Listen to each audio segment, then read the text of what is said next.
Do you ever feel frustrated about what you're learning? Maybe feel like you're not getting it fast enough, or maybe you're just not that good? Stick around because I'm going to talk to you about exactly how we learn everything we've ever done and anything we will ever learn moving forward. I'm Mr. Always Good, and I'm here to talk to you about how we learn the scale of competency.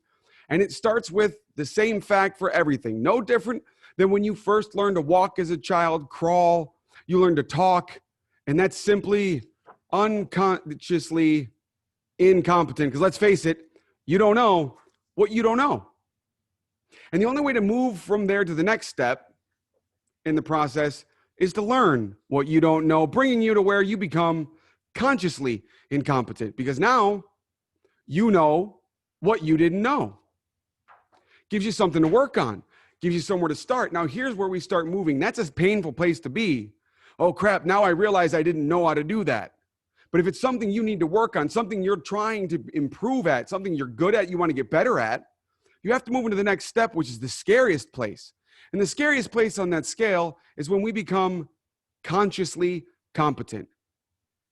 Now let's think about a time when maybe you were learning to tie your shoes, right? At one point, you could tie your shoes sitting down, staring at the shoe. Maybe you had to kick your tongue out.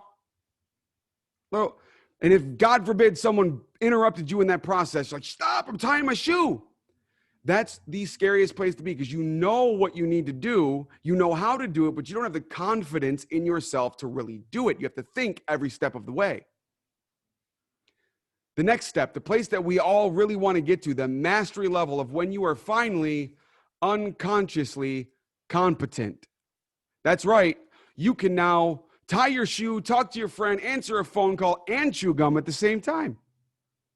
Well, more importantly, the way that that relates to your sales skills, your presentation skills, your ability to influence is that you must practice these skills regularly. If you want to be good at the beginning of the call, you better practice that opening of the call over and over again. If you want to be great at overcoming objections, figure out what those objections are and practice your response to them until it comes out so naturally that you could be woken up out of a dead sleep and still respond the same way. Not scripted like a robot, scripted like the best actors in the world script themselves and know exactly what they're going to say with conviction in a way that you believe what they're saying. And that's exactly what it takes to become great at sales. If you want to become unconsciously competent at sales or at anything else in life, just like riding a bike, it takes lots of practice, lots of stumbles, and until eventually one day, it's like you don't even know how you do it. You just do it. I'm Mr. Always Good. I can't wait to see you in the next video.